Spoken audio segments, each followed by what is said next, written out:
see the presentation. I will shortly introduce the roundtable, and then I will hand over to Sibyl from Focusrite, who are sitting in Zurich, to explain further the project. And afterwards, there will be a Q&A session, and then there will be a short outlook on the next steps. So as there are a lot of people participating today, I would like to do a short question, how or to what stakeholder group you're belonging, just to have an overview who is participating today, as an introduction round would be too time consuming. And yeah, you just click on the screen and can take part in the question now.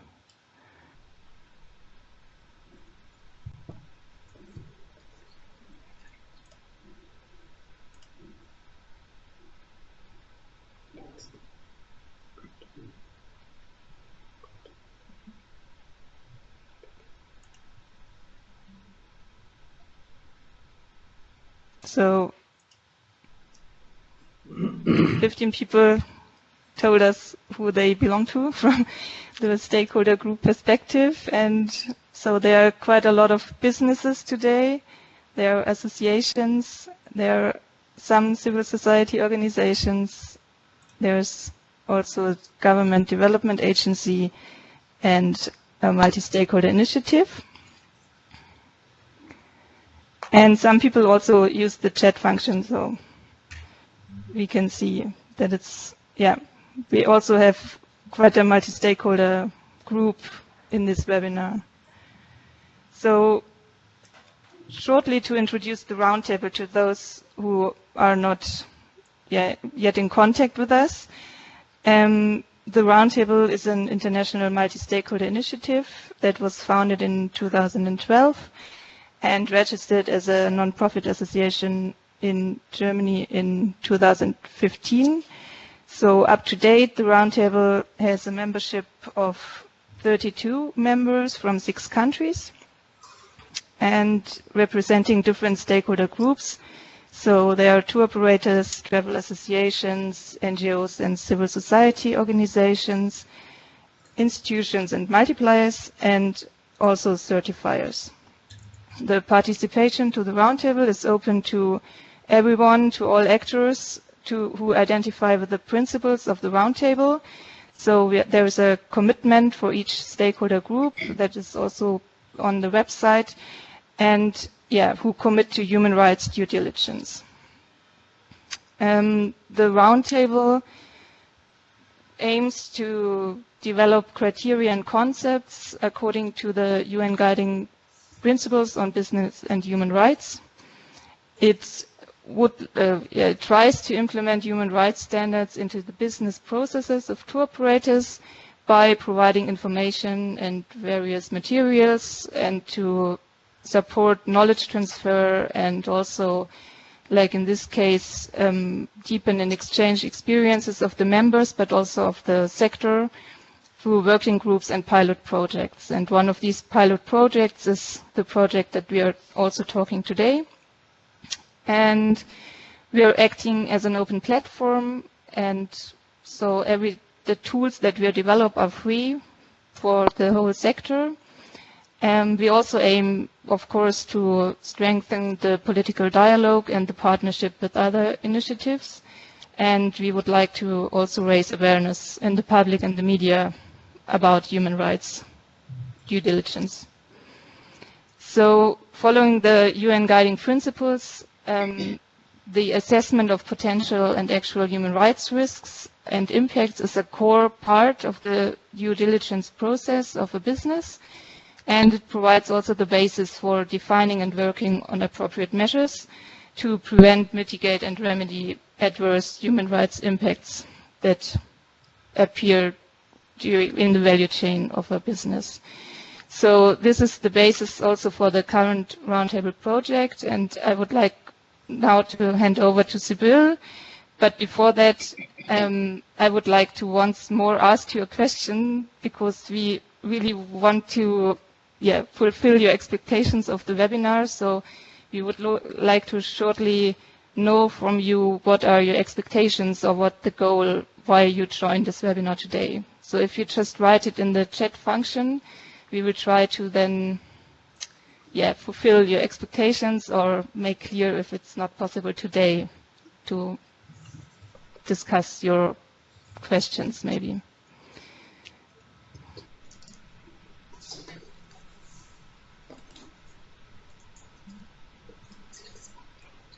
So if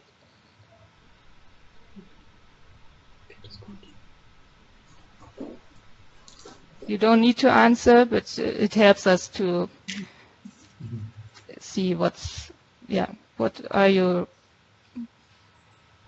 expectations. So here about recent projects.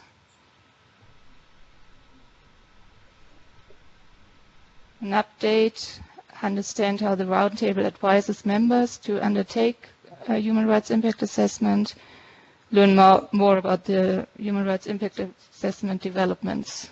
Okay, so yeah, that's, I think we can say that we try to fulfill these expectations. And so today we would like to give a closer insight and also to involve members, but also other stakeholders in the process of this human rights impact assessment that we are conducting in September 2019 and also on the project. So thank you, Sibylle, for introducing the project to us, and then I will switch off my camera, I think, and will be back later. Thank you, Yara. Thank you for this introduction. Thank you, everyone, for participating. I can see we are now 27 participants, which makes us very happy, of course, that there's so much interest in this project. We also saw that there is quite a broad stakeholder range, which also reflects the nature of the roundtable. So we are happy about that.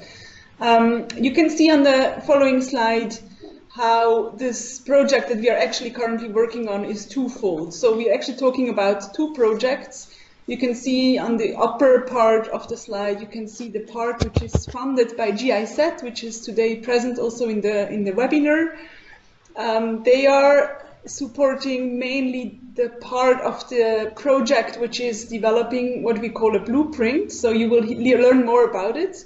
So basically it means we will develop practical guidance material, practical recommendations on how to proceed for tour operators. The focus is really on SME tour operators who want to understand better what is their potential impact or their actual impact in the destinations where they're operating. So this is really the online tool which will be provided by the Roundtable. It will be integrated in the Roundtable's website.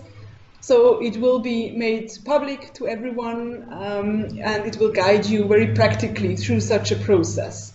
And then you have the other part of the project, which is funded by the Swiss government. And there we will share today how we are working concretely on the ground in Thailand and Myanmar to test the tools that are being developed, which will be made available, but also to work with the Roundtable members concretely on a specific project to understand the impact that tour operators can have on the ground. And one important part of this project is then to bring everyone together and to talk about potential measures that could be taken based on the findings. So today we are involving everyone in this project who has not yet been involved, but also the ones who we already talked to make sure everyone understands what the project is about and to allow everyone to be involved who might not be able to actually spend a lot of time coming on site when we do the assessment, for example. So the aim is really to build internal understanding in the Roundtable, but of course also for anyone else who is interested in impact assessment in general, but specifically in the tourism industry. On the following slide, you can just see the international framework. Most of you are familiar with this. This is the guiding principle we are using, the UN guiding principles on business and human rights. And the illustration you see, the Roundtable members are most probably familiar with that. That's the the guidance that has been developed by the Roundtable on how tour operators can implement due diligence strategies. So the project that we are working on now is mainly focusing on analyzing the risks and understanding the impacts and taking action. So these are the parts that are really the focus of this project. On the following slide, you can see how this project is integrated into what the Roundtable has already developed. So it will be integrated, the blueprint will be integrated in the website, where we have the Get Started tool, which most of you are familiar with, I guess. So it's a tool for tour operators available on the Roundtable website to better understand the overall risks that you might have in the different elements of your value chain. So this includes transportation, for example, so you can actually click yourself through the website, you can click on transportation, for example, and you can check what potential risks you might have in a specific element of the value chain. So in this example, the user clicked on transportation, international transportation, and then you can see what we call the risk cards. So you have 3 risk cards appearing, like community impact, customer rights, modern slavery. If you want to learn more about each issue, you can then click on Learn More. You can also select the different risks. So you can keep them in your, what we call the shopping basket. So you can actually save it, download it, so as if you want to use it internally or if you want to further work with those issues. When you click on Learn More, you also get more information on potential action that you could take. And one of the actions that was recommended or that is recommended in the Get Started tool is the suggestion that you do impact assessments, especially where you identified high risks. And that's exactly where we are at now. So we are actually further developing this impact assessments measure. So you will learn how to better understand what are the impacts through consultations on the ground. You will see on the following slides, maybe now you're asking, so what's the difference when you're talking about risks? Why do you still need to do an impact assessment? The main difference, I would say, is that for conducting a high-level risk assessment, you can refer to general data that is available. While if you go into the more in-depth impact assessment, it includes actually consulting people on the ground. So what is called a meaningful engagement with potential rights holders. And that's where often the challenge starts. So for tour operators who send clients to, let's say, 80 countries in the world, it's very difficult to understand, so how can I start? I mean, you cannot go to 80 countries and consult everyone to understand what is your impact. So the aim of this tool is to help you even select, in the first place, the country you're going to, define the destination you want to look at, help you identify the people you talk to, how you can talk to them, how can you analyze the information that you're actually gathering on the ground, and how can this lead to concrete measures. So that's basically what the project is all about. And this leads us also to the next slide, where you can see how the blueprint, the online tool, is structured. So it includes basically 5 phases. One phase, the first phase, is this general business scoping. So you're deciding which destination you're going to look at, which products you want to look at, which business partners you're looking at. Then we have the phase 2, which is the human rights scoping, where you try to understand the specific human rights issues in the specific scope. You prepare the assessment, then you actually, in phase 4, you actually go on site and you define follow-up measures. These are the 5 phases typical phases of a human rights impact assessment. We are currently, for the project in Thailand and Myanmar, we are currently in phase 3, almost in phase 4. So we are actually leaving next week for Thailand and Myanmar. 2 assessments team will be going around there. We will tell you more about it. Today's webinar is focusing on phase 1 to 3. So today we will explain concretely what we did already, what we're currently doing for the impact assessments that are taking place in the two countries. And for those of you who have already subscribed for the second webinar, which is taking place on 2nd of October, you will learn more about phase 4 and 5 when we are back from the assessment. So we will share our experience, we will tell you how it went, we will tell you, more about our work in Thailand and Myanmar. So the next slide is basically the question, where do we start? So, of course, for many Roundtable members, the question is always, how do I choose the destination? How do I know who to talk to? How do I define my scope of an impact assessment? So on the next slide, you can see how we are approaching this in the blueprint. So the scoping is very important because a human rights impact assessment is always very limited in scope.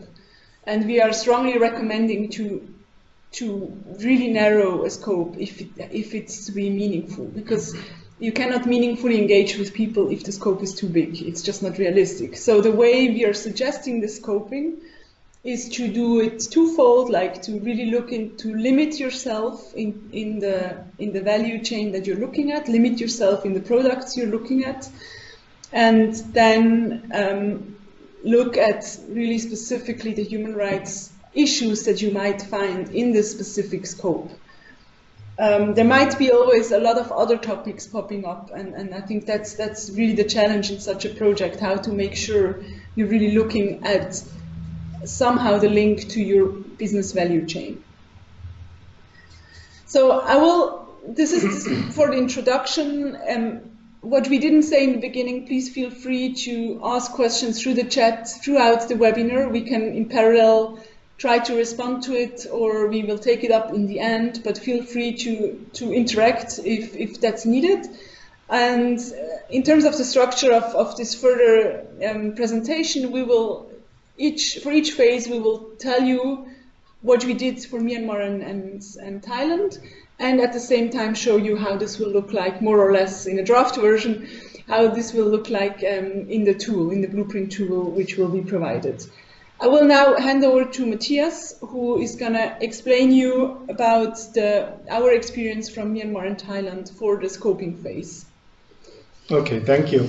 Yeah, so the first step, as Sibyl has explained, is basically to discuss and analyze where do you do actually the actual on-site assessment as a tour operator. You might have 60, 80 countries you sell to your customers, so you have to make a choice to where to assess actually more in details the human rights impacts you want to assess and to analyze. In our project, which is a little bit a special one because it's a group of actually different tour operators working together with us, including their touristic, Studiosos, Geberco, and partners from Forum Anders Reisen. It was some sort of a mix of criteria we applied. But in general, if you're a tour operator, you basically do a business scoping as a first step. And then in the second step, at the same time, you analyze the human rights risks and impacts you have in a specific country. So as Sibyl has outlined, the business scoping and the human rights scoping are going hand in hand and in parallel. But usually as a tour operator, you start with looking at your, for example, the PAX volume of the destinations you sell customers to. So when we discussed with the partners, we looked at various numbers of countries applying different criteria. So for example, as I said, one of the most relevant criteria for a tour operator is usually how many passengers you send to a specific country. So the volume of PAX, whether this is high, medium or low, is one first assessment criteria. And then when you have defined a country, obviously you do not want to do a country assessment as such, but you want to follow your typical value chain. And in the case now of Myanmar and Thailand, we talked to the tour operators and narrowed down the scope based on the products they are selling. In Thailand, we are looking the typical Thai holiday, which includes Bangkok, obviously the beach areas in Phuket, for example, and then also the northern part where you visit indigenous tribes and people and have more community-based tourism activities, trekking parts in northern Thailand. So the scope for Thailand has been defined together with mainly their touristic, looking at Bangkok, Phuket, and then northern Thailand. The same applied for Myanmar when we talked to our private sector partners, analyzing what are the typical products they are selling in the country. It is mainly the classical tour around Yangon, Inle Lake, Bagan, and Mandalay. So that's basically the geographical scope we are looking at in those two areas. At the same time, it is often relevant for a tour operator to make a decision in terms of strategic importance. Do you think the destination you want to look at is becoming more important in terms of importance? It's an emerging destination, so that is another selection criteria.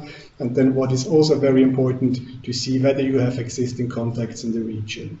Most tour operators do work quite closely with local incoming agents. Some of them have their own incoming agents, part of a larger group structure. So having existing contacts in a destination is also very important criteria for the business scoping in order to get access afterwards to the relevant business stakeholders in the country. Typically, you would select one country as a tour operator. So the special case now we have with this multi-stakeholder project looking at 2 different countries is not, I would say it's not common. Usually you would just pick one specific country, or probably a region that can also be cross-country. But at the same time, it is important to focus, certainly when it comes to the business scoping. And then the next step, and Jennifer will explain in more details how you will guide it through the steps in the blueprint, is then identify key business partners.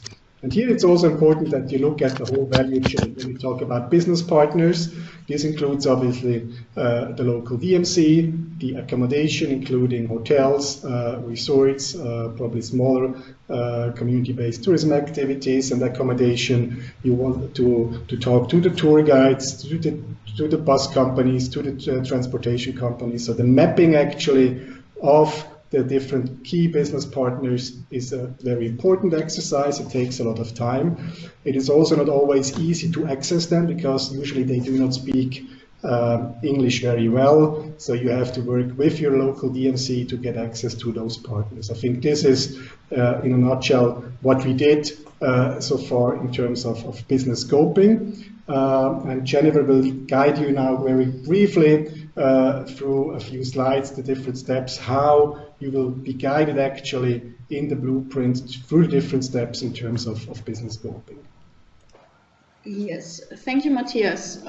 So on this slide, you see a draft template version that will not be the final version. As Sibylle and Matthias already told you, the IT tool is currently developed, and it will be a step-by-step guide to support tour operators to conduct a human rights impact assessment in a selected country. And the selection of the country will be based on business indicators that are suggested here in the table. In a second step, you have to identify relevant products and destinations. As Matthias already said, when you're a tour operator, you should only select one country and probably only select the relevant products and destinations that you are trying to focus on to really narrow the scope and make the impact assessment more conductable. In step 3, you map your business stakeholders based on the value chain sub-elements that were already identified in the Get Started tool. So you have to take a closer look at the supplier types, like for example domestic transport, and or in the example of Thailand, you need to contact a local bus company, for example in Phuket, to learn more in the next steps in the human rights scoping step about possible or potential and actual human rights issues in the domestic transport. Yes, now Sybil is going to continue with the human rights scoping. Okay, so for Thailand and Myanmar, we approached the human rights scoping in such a way that we started by using the Get Started tool that the Roundtable has online to understand the general potential risks that a tour operator might have in the value chain. So we used those general risks, and based on those, we started trying to understand what is the specific situation of the situation in Thailand and in Myanmar, also based on the scope that we defined together with the Roundtable members who are involved. Then we asked ourselves, okay, I see people are already participating, that's great.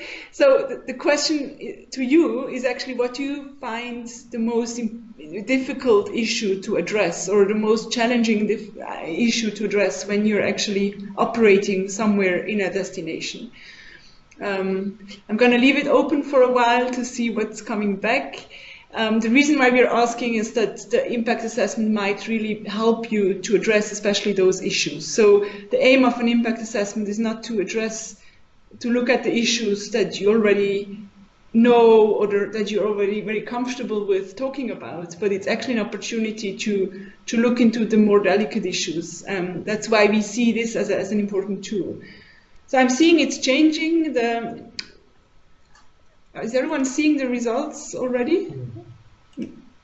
Okay, so we are finishing it. Okay, so we can see modern slavery is a big topic. It's maybe also linked to the UK participants we have due to the Modern Slavery Act. It's definitely more on the agenda now than a few years ago. We have community impact, we have workers' rights. So maybe the ones who mentioned community impacts, if you're willing to share in the chat why you find it more difficult to assess or challenging to assess community impacts. Maybe it counts for everyone. If you want to share your reason why you mentioned a specific issue that you find difficult to address.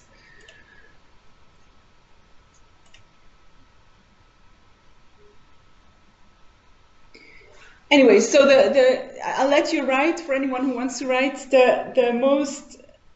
The aim of this human rights scoping is to really have a broad overview of all the issues and to look into what studies do you find, for example, specifically now Myanmar, what studies are there already on specific issues, or in Thailand, has there studies been conducted? Like, for example, in Thailand, we find a lot of studies already on sexual exploitation of children in tourism. There is some other issues which have been less addressed, like modern slavery, migrant workers, situation of migrant workers in Thailand and Myanmar is one thing where we found less studies, for example.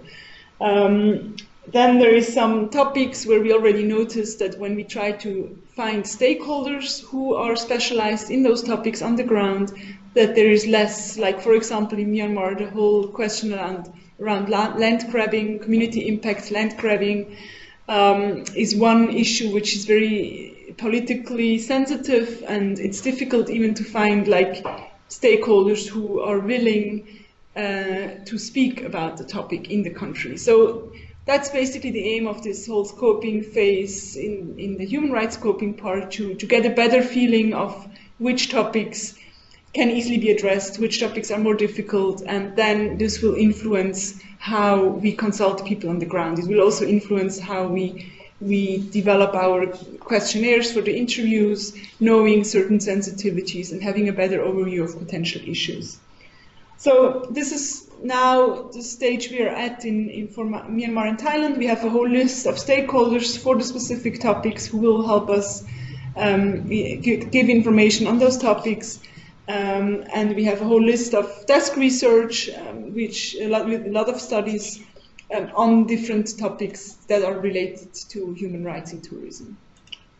I'll hand over to Jennifer now to share again how this will how this guidance will be given in the blueprint tool.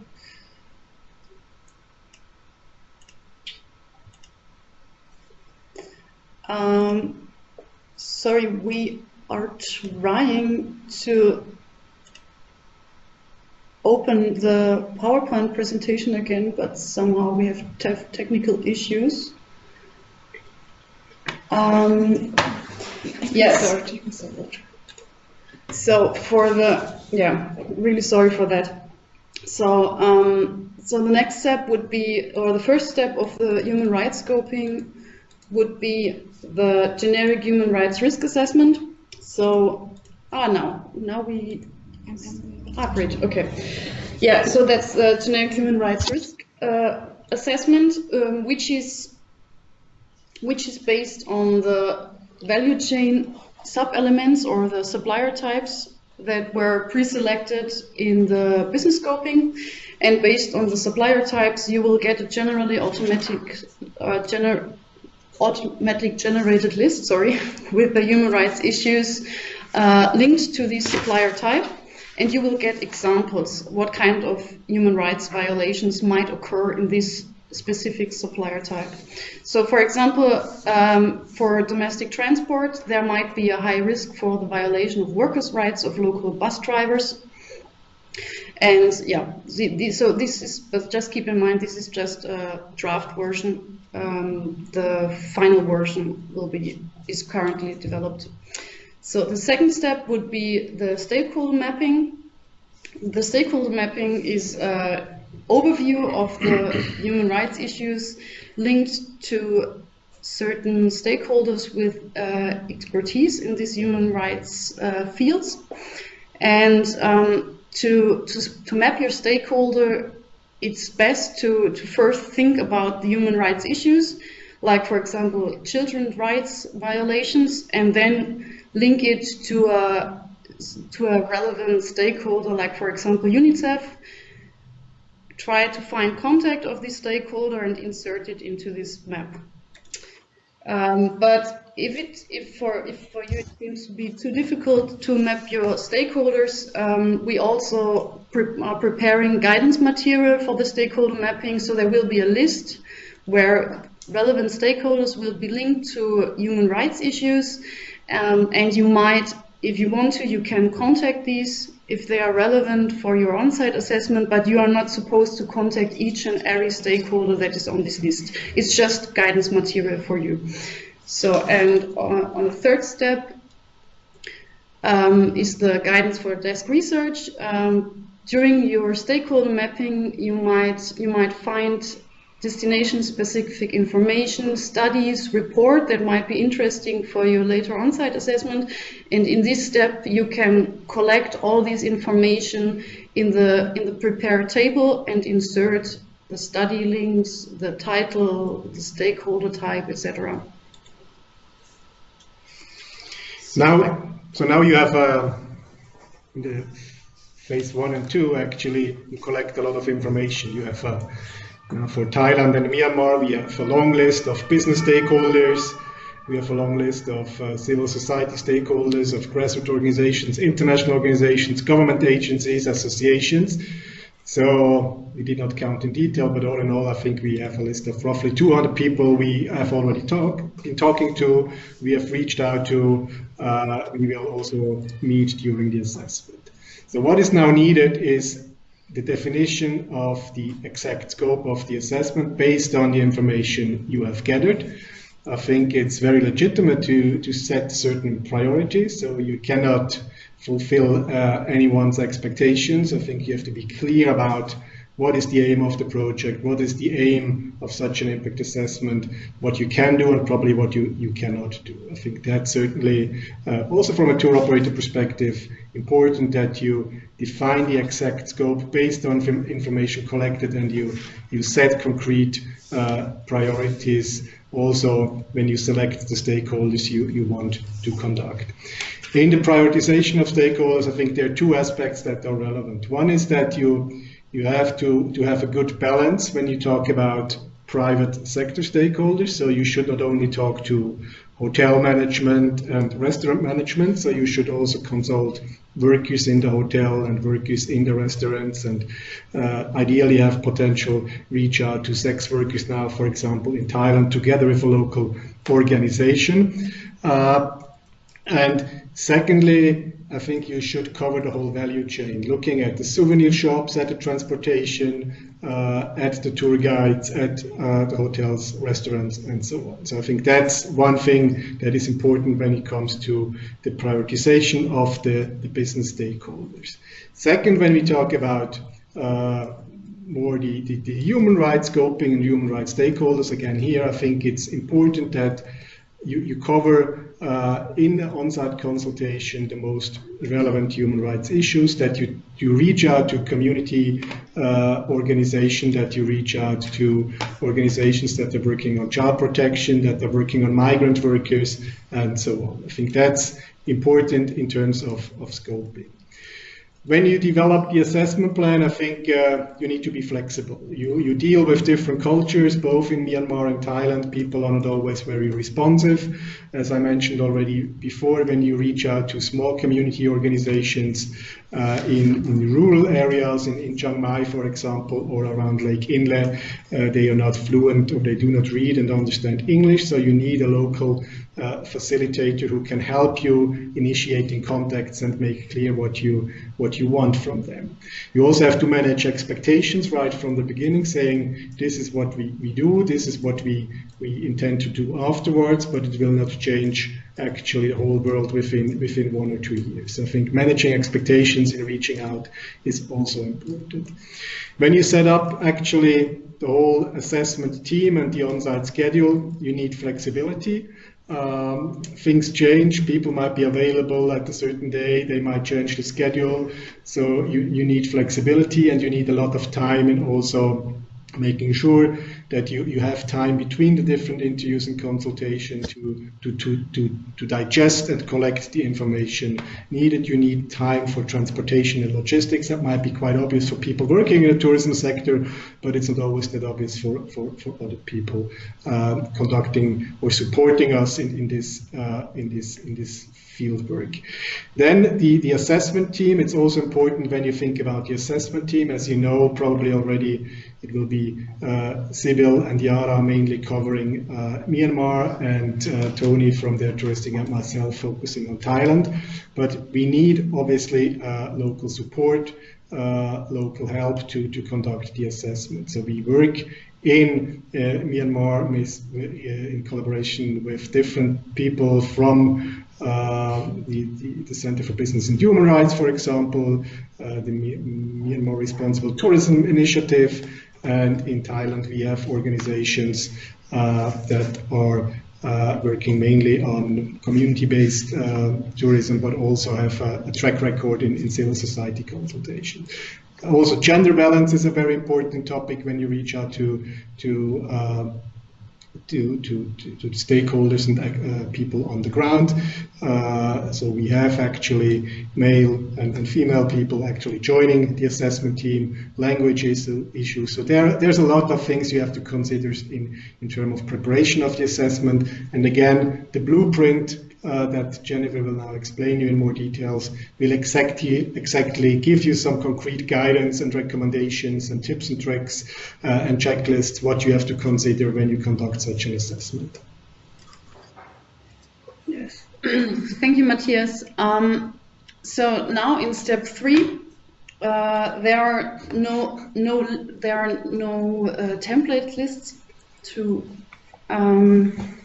fill out, like in phase 1 and 2 of the scoping processes.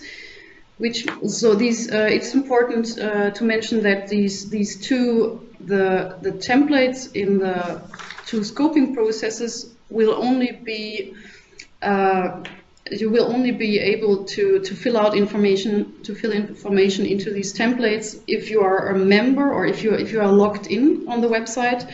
But all the other information, all the information that are given in phase 3, 4, and 5, as well as the guidance material in phase 1 and 2, will be publicly available for everyone.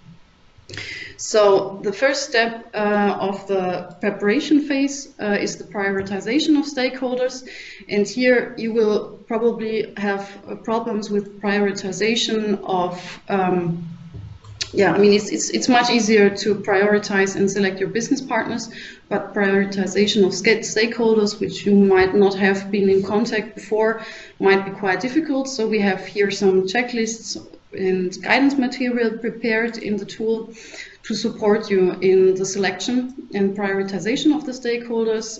We would suggest to consult at least 2 stakeholders per issue, and we would want you to inform you that you pay special attention to vulnerable stakeholder groups, especially right holders. So in step 2, there you need to select the members of your assessment team and develop a detailed on-site schedule. Make sure to select the members of your team carefully, pay a special focus to cultural sensitivity, to expertise in the country and also with human rights issues and conducting human rights impact assessment, and also be gender sensitive and always keep in mind that there might be language problems that Matthias already told you, so you might need to take a translator to each consultation. In step 3, there's the preparation of consultations. Here it is important that you prepare different questionnaires for each stakeholder group that you are consulting, because when you are consulting with female workers, there might be other issues and you might need to ask different questions than if you are consulting with male workers. So please keep that in mind, and also select a suitable interview form. Okay. Thank you, Jennifer, for this. There was one question on how, the stakeholder map, what will be done with it. So as Jennifer mentioned, there is this online part which is a login part. So there will be, most of it will be publicly available, but in order to use the tool, you will have to create your login, which is free, of course, but you still, in order to save your data, you can actually log in, and then you can use the tool, filling in the stakeholders directly in the online tool, and there is a possibility to download the information that you gather in the tool in Excel. So you can also download it and use it further internally, ads or whatever you want to do with it. So this is maybe an important information for you to understand. When you're using the tool with the login, you can actually have this download to work with the data collected. I'm not going to go into the details of phase 4 and 5 because that's what we are going to cover in the next webinar. So it's all about what we are doing in the on-site assessment, but also what will happen with follow-up measures. So just to summarize the whole project, we are hoping to conduct an exemplary on-site assessment. You might find it overwhelming, what we have just told you. We are totally aware that the way we are conducting it now in the name of the roundtable is a bigger scope than what we would expect a small tour operator to do on its own. However, of course, it's a roundtable project, so we have the whole scope, but the guidance material is developed in such a way that as a tour operator it's accessible, and even if you're deciding not to go through the whole impact assessment project, you could actually just, inform yourself on specific topics that you're interested in. Let's say you're going into a destination anyways and you're deciding to consult some workers there, then you can just take the questionnaire and look at what kind of questions you could ask. Or if you're deciding you want to consult certain stakeholders when you're on the ground, you can use the stakeholder mapping tool. And so there is also a way for you to not go through the whole process, but to just start working on those topics. So we want to still open this room for any questions that you still have. We try to respond to the questions that came through the chat, but now we will also give you the possibility to be unmuted, so you can either choose to talk if not everyone talks at the same time, or you can actually write your questions in the chat. It can be questions, it can be comments, it can be recommendations, whatever thoughts you had when you were listening to this webinar.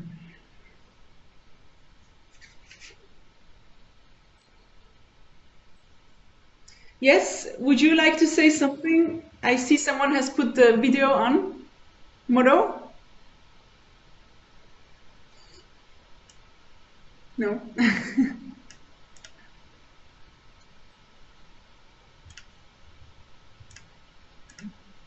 If you cannot unmute yourself, you can also write in the chat function. I saw one comment also from you where you were asking about the community impact, finding those more difficult. That's definitely a point. So consulting communities can be very delicate, also difficult in terms of language, in terms of culture. So the way we're addressing this topic is both in Thailand and Myanmar. We have actually chosen local organizations who are helping us to do the consultations with what we call the vulnerable groups. So we have in Myanmar, we have a local consultant who was involved in a sector-wide impact assessment in tourism that was conducted a few years ago, and he is helping us to organize focus group discussions with local communities. So there, of course, you have to decide where to do it. If you're inviting them into a 4-star hotel, they might not feel comfortable. They might not feel comfortable to talk. So for these kind of setups, like how to better access stakeholders who are maybe not used to talking about such topics, it's very important to have local expertise and local networks who can help you access those people. It's not just language translation, it's also cultural translation. There was also a question from Mario Pfeffer. How will the stakeholders be accessible later on? I think one thing that's especially for both countries, actually for Myanmar and also Thailand, is certainly the delicate situation also in terms of human rights in general. So we have to be, that's one aspect we are quite careful is how do we reach out to stakeholders, how can we access them, but also how do we protect them later on. So especially you're very much aware about the situation, I guess, in both countries. Especially there's a lot of pressure on civil society organizations, grassroots organizations working on human rights. So also we have to be careful on how we will afterwards communicate about their involvement and so on. But one important aspect in terms of follow-up is obviously that after we have agreed on certain follow-up measures, we also have to share the information with the stakeholder consultant on the ground. So there should be an ongoing communication in the project with the people we have consulted on the ground. But we are not sure yet how we can make the stakeholder list public. Of course, we need consent from the people on the ground, whether they agree or not. But this is certainly something we have to look into. There's also a role the Roundtable can potentially play. So, if you want to share information with the Roundtable, then this can also be shared with other members, for example. There was one question also on the identification of rights holders. So the reason why we emphasize also this human rights scoping as a preparatory phase is exactly to identify who could potentially be affected. So through those topics, you identify who could be affected, and you identify who could help you access those people. So that's basically the aim of how you potentially have access to those potentially affected groups. Yeah. Okay, so if there is not more questions coming up, we will just hand over to Yara to close this webinar. And thank you very much to everyone for this participation. So, yes, thank you very much for listening to everyone. We hope that you got useful information. And so if there are further questions arising, we're totally open for if you contact us or let us know. And yeah, so we are very happy to answer more questions via email or phone also. So the next steps of the project will be, as said already, there will be the assessment on site in Thailand and Myanmar from 5th to 17th September with 2 assessment teams. Then there will be a second webinar after the assessment on 2nd October. So many of you already have registered for it, and if you have not just registered, please let us know via email again, so we can plan the webinar. There will also be a physical workshop on 22nd of October about this project in Berlin at Bread for the World. And there we would like to present the project results also and discuss the findings of the assessment, and also maybe discuss or work on the development of follow-up measures to address the issues that were identified. And we will send out further info soon, and if you're interested in participating, please also let us know that we can put you on the list. There will be ongoing information about the project via the social media channels of the Roundtable that are quite new, but yeah, if you're interested in our work, you can join them and follow us. So also during the on-site assessment in Thailand and Myanmar, we will share a lot of information about it.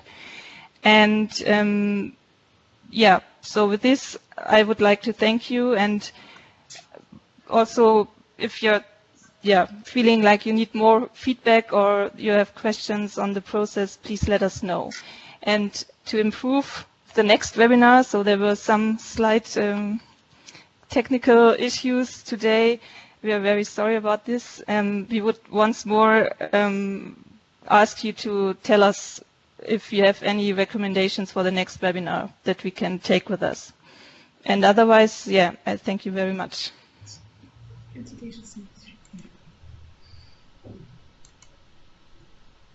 Okay, thank you also from our side for participating. Thanks, Yara.